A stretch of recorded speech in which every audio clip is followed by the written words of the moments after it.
Information presented in the following program is for entertainment purposes only and should not be taken as a statement of fact. If you grew up in South Florida or live here now, then you know there's a story around every corner. From Al Capone to Meyer Lansky, the Fort Lauderdale Strip to stripping it off at Haulover Beach. From Flipper to Miami Vice, we're exploring the stories from yesterday and today. Take a talk down memory lane. These are the tales from South Florida. Welcome to Tales from South Florida. I'm your host, Bill Monty. Now, it's no secret that South Florida has had its share of historic restaurants that old-timers like me recall with fondness and nostalgia. Heck, if it weren't for these memories, there'd be no Facebook groups, would there? But a couple of episodes ago, we talked about the delicatessens that became as much a part of our folklore as the sun and the sand. Well, once upon a time in Hollywood, there was a restaurant that served some of the best food and featured musical performance by the stars of the time, and these were meals and performances not to be missed and sure to be remembered. It was part of downtown Hollywood. It was just off of Hollywood Boulevard. The address was 219 North 21st Avenue. It was right across the street from the railroad tracks. If you were dining there, then you were in for an incredible evening, replete with history and an opportunity to potentially spot celebrities, both famous and infamous. It was world-famous Hemingway's. We all just called it Hemingway's. It was a restaurant and sometime music venue that harkened back to another time. Walking through its doors was like being transported back in time. The building which housed Hemingway's was actually built in 1924 and was the first Hollywood police station and city hall. It was built by Hollywood founder Joseph Young. Back in 1997, it was declared a historical site. But in between 1924 and 1997, a lot happened in that building. Rumors abound that the building was a house of ill repute in the 40s and the 50s, but no official records exist that can actually confirm these tales. How strange, right? No one officially put down that there was an illegal bordello or casino on the second floor of the building at 219 North 21st Avenue.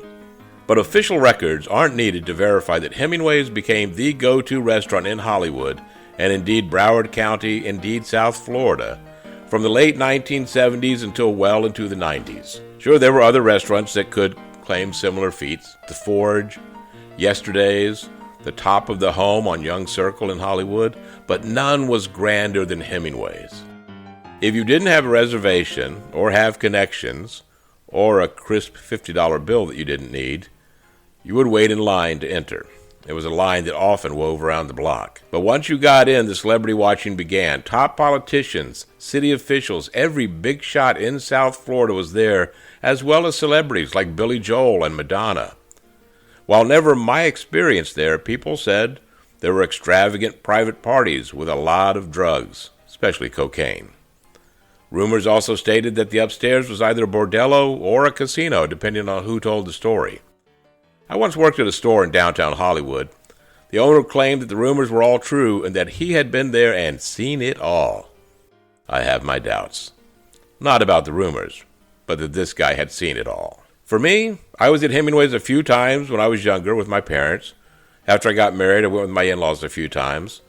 But the big time for me was the night I got my first credit card. We'll discuss that when we return after this short break. Cirque du Soleil Echo Under the Big Top at Gulfstream Park now through April 21st, 2024. Echo is a spectacular performance. Hey, I've seen it. I can tell you you're going to have a great time. This show combines poetry, stagecraft, daring acrobatics, and technology, and explores that delicate balance between people, animals, and the world we all share. Tales from South Florida listeners have access to special discounted single tickets. How does 25% off sound? And group tickets.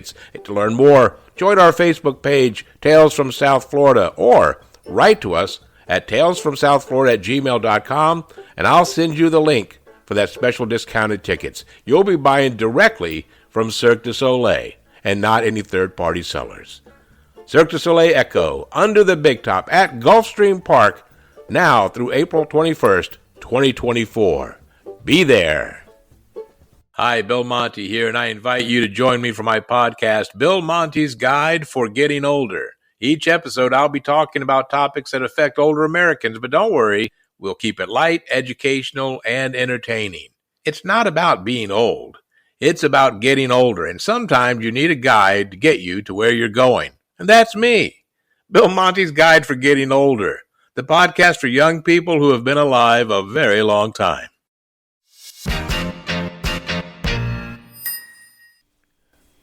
Now, as you may have gathered, Hemingway's was a unique place to go to. It was both a restaurant with white glove service as well as a musical venue that featured some of the biggest names in jazz and pop. Among the stars who performed there were Buddy Rich, Little Anthony of Little Anthony and the Imperials, Dave Brubeck, Wayne Cochran and his CC Riders, who were huge stars in the 70s before he went over to religious music and became a preacher. They were the house band at Hemingway's for a long time. Hemingway's had this beautiful ornate bar that was said to have been an original from Yankee Stadium and supposedly a gift from Al Capone.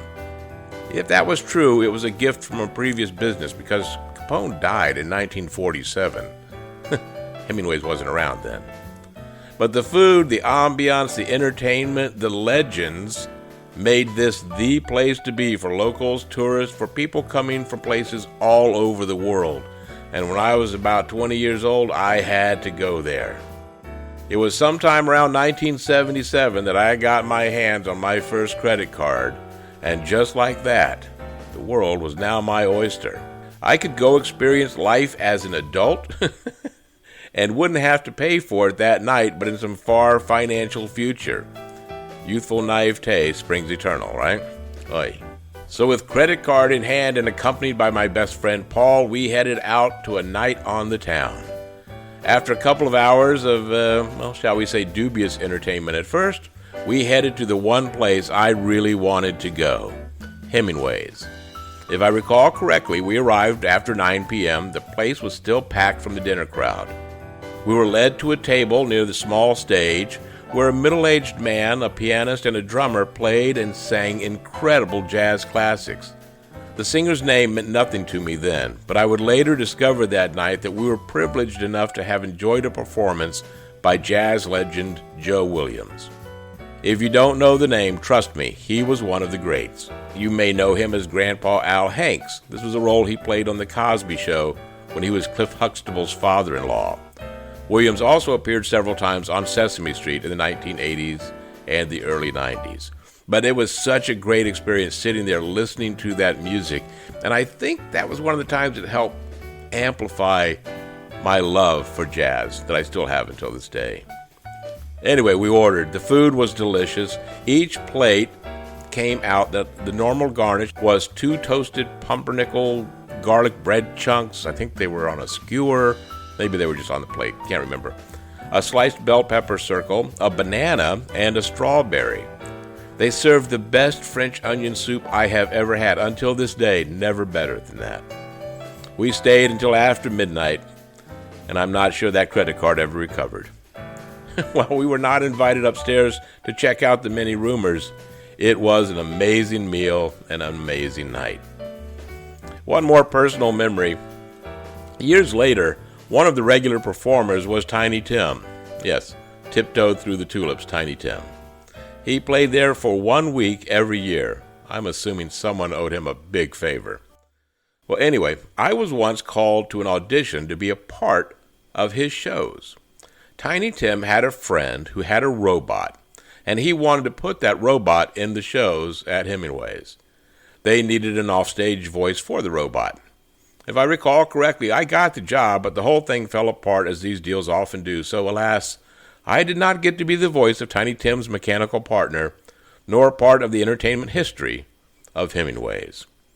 As happens in each of these tales of venues and memories from yesteryear, one day the doors simply closed and the party ended. World-famous Hemingway's simply faded from memory. The rumor mills say that Hemingway's sudden closing had something to do with a drug deal gone bad or money being owed to the wrong people. Maybe someone's made an offer he couldn't refuse. No one really knows, or at least if they do, they're not talking about it. Do you have memories of world-famous Hemingways or other South Florida venues, restaurants? Share your memories with us by emailing talesfromsouthflorida@gmail.com, or you can call and leave us a voicemail at 754-800-3170. Don't worry if you didn't write that down. The information can be found in our show notes. Also, please remember to hit subscribe on the platform you're listening from. It doesn't cost you anything, and it helps us to grow the show. As always, thank you so much for joining me once more on this talk down memory lane. And please join me for our future episodes as we share more tales from South Florida. And finally, be kind whenever possible. And remember, it's always possible.